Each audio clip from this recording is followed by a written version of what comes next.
Hello बच्चों। हिंदी के videos मिलना शुरू हो गए। आप लोग देखिए, उन्हें पढ़िए, उनके अनुसार काम करिए और खूब मजे करिए। कहानी भी मिली है आपको पढ़ने के लिए, कहानी को खूब आनंद के साथ उसका मजा उठाइए। ठीक है। अब जो है, मैं पहली बार तुम्हें कुछ व्याकरण की चीज कराने जा रही हूँ। व्याकरण में हम सबसे पहले ले रहे हैं संज्ञा। बहुत छोटे बच्चे हो, संज्ञा को ध्यान से समझेंगे। बहुत शॉर्ट में, बहुत छोटा सा ही मैं समझा रही हूँ, जिससे कि तुम्हारी, मैंने देखा आगे पाठों में या पीछे पाठों में संज्ञा भी दी गई है।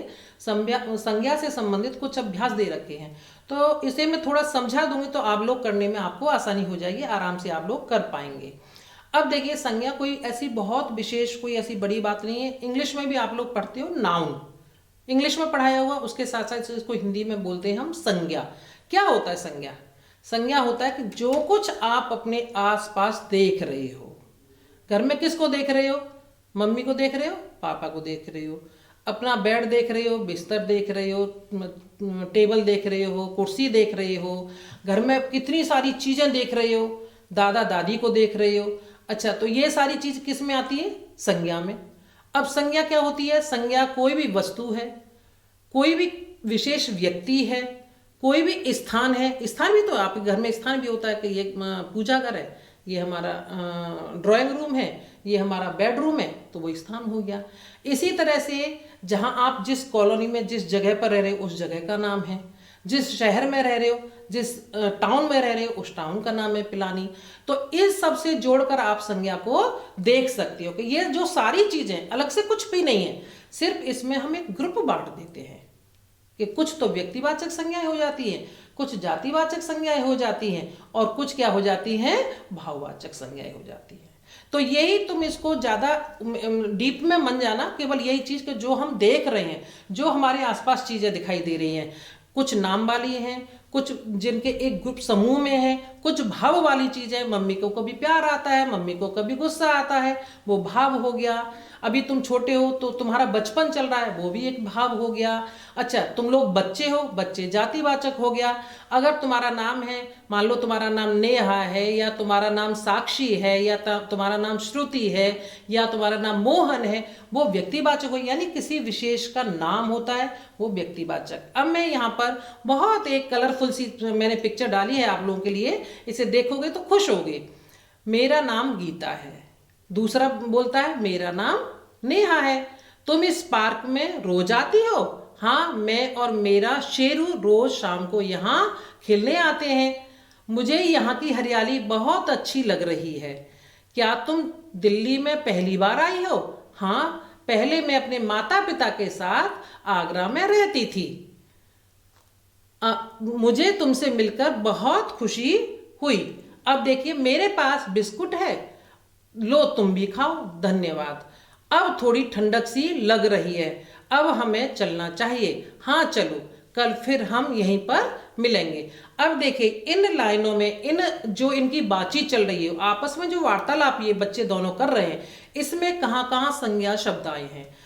पहला नाम है गीता, यानी व्यक्तिवाचक संज्ञा। संज्ञा के तीन अब इससे पहले ही मैं बता देती हूँ, संज्ञा के बच्चों तीन भेद होते हैं। एक होता है व्यक्तिवाचक संज्ञा, एक जातिवाचक संज्ञा, और एक भाववाचक संज्ञा।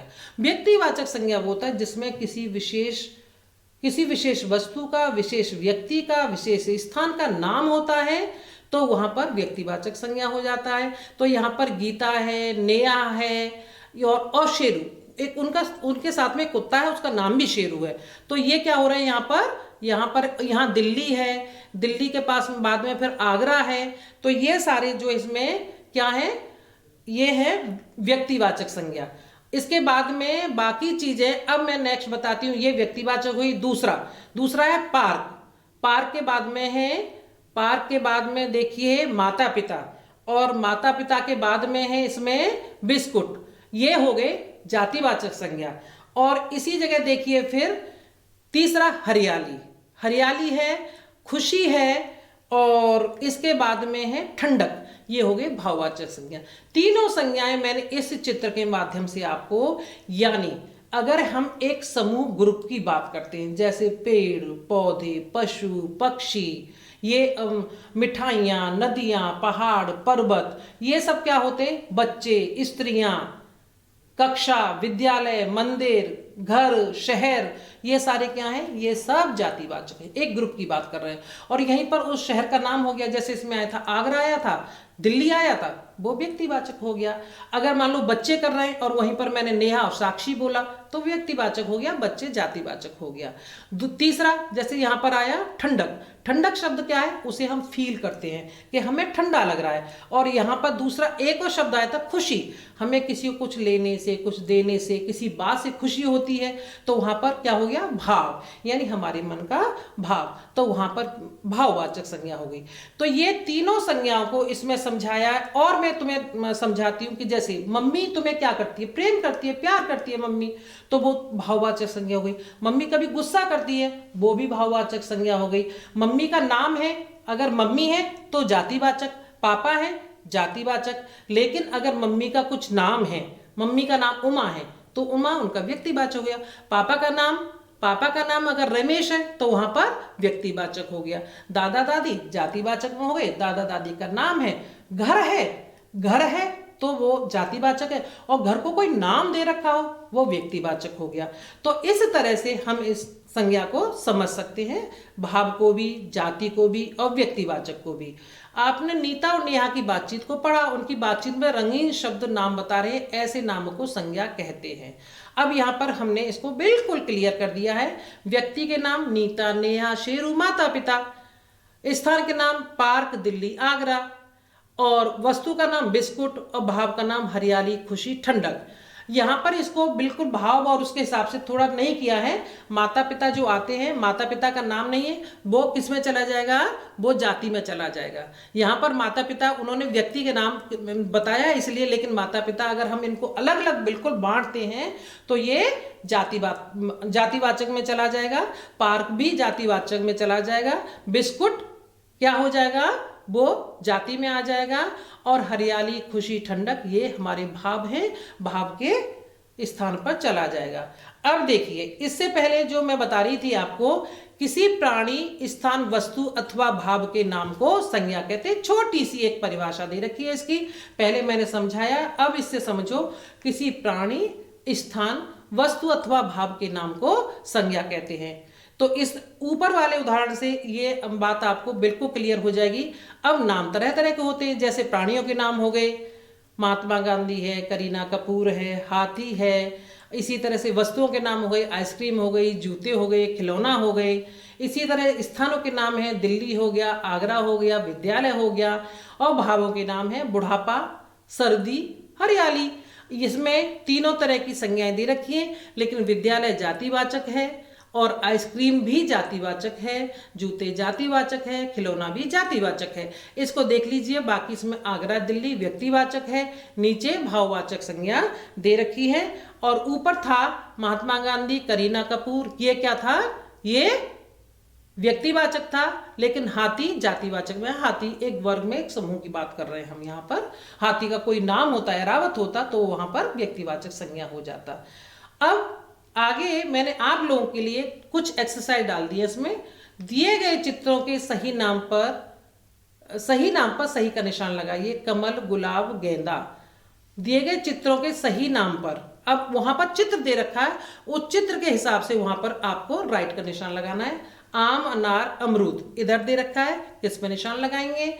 इसी तरह से पार्क, घर, दुकान। देख लीजिए चित्र को देखकर, उसमें कुर्सी, मेज, बिस्तर, जो चित्र आपको दिखाई दे रहा है उस पर सही नाम पर आपको टिक का निशान लगाना है। दिए गए वाक्य में संज्ञा शब्दों को रेखांकित कीजिए। मैं इसमें रेखांकित करेंगे, जैसे बच्चा खिलौनों से खेलता है। वाक्य में संज्ञा शब्दों को पहला एक बताऊंगी, बाकी अपने आप करेंगे। बच्चा है, खिलौने। बच्चा और खिलौने दोनों संज्ञा हैं और दोनों ही जातिवाचक हैं। कुतुब मीनार और दिल्ली दोनों व्यक्तिवाचक हो गए। दादाजी जातिवाचक हो गए। हरियाली भाववाचक हो गए। नेक्स्ट वाली एक्सरसाइज आप अपने आप करेंगे, देखेंगे। संज्ञा शब्द लिखिए। पहनने वाली किन्हीं दो चीजों के नाम अपने आप करिए बच्चों। इतना अब आपको, क्योंकि आगे सब समझा दिया है, जब थोड़ा सा कोशिश करोगे करने का अपने आप समझ में आ जाएगा। प्रश्न नंबर 4 देखिए। सभी चीजों का कोई ना कोई नाम होता है, जैसे हमारे हमारे देश का नाम भारत है। अब आप बताइए कि आप अपने देश के लिए ऐसा क्या करेंगे कि सब आपके नाम को याद रखें। तो इसमें देश की सेवा, मौज मस्ती, जगह जगह घूमेंगे, इसमें जो है जो आप कर सकते हो वो आप लिखिए। नीचे इस वर्ग पहली में भारतीय शहरों के नाम ढूंढ कर लिखिए। इसमें नैनीताल दे रखा है, बाकी आप ढूंढेंगे। ये तो आपकी बहुत मजेदार एक्सरसाइज है, बहुत आराम से करोगे इसे। उचित शब्दों द्वारा खाली स्थान भरिए। जानवरों का राजा कौन होता है वो आप भर लेंगे। मैं रहता हूँ, जहाँ रहते हो वो लिख दीजिए। कहाँ रहते हो? मुझे चीजें पसंद है। रात के समय आसमान में क्या निकलता है वो सब करिए। इसको एक बार बहुत ध्यान से पढ़िए। पढ़कर सारे अभ्यास एक अलग कॉपी पर करिए, फेयर कॉपी पे मत करना। अलग से एक कॉपी बना लीजिए, उस पे इन अभ्यास को करोगे तो आप लोगों का बहुत बढ़िया ये संज्ञा आपकी समझ में आ जाएंगी, और आगे जब भी एक्सरसाइज हम करवाएंगे आपको कभी कोई परेशानी नहीं आएगी। ठीक है बच्चों, धन्यवाद।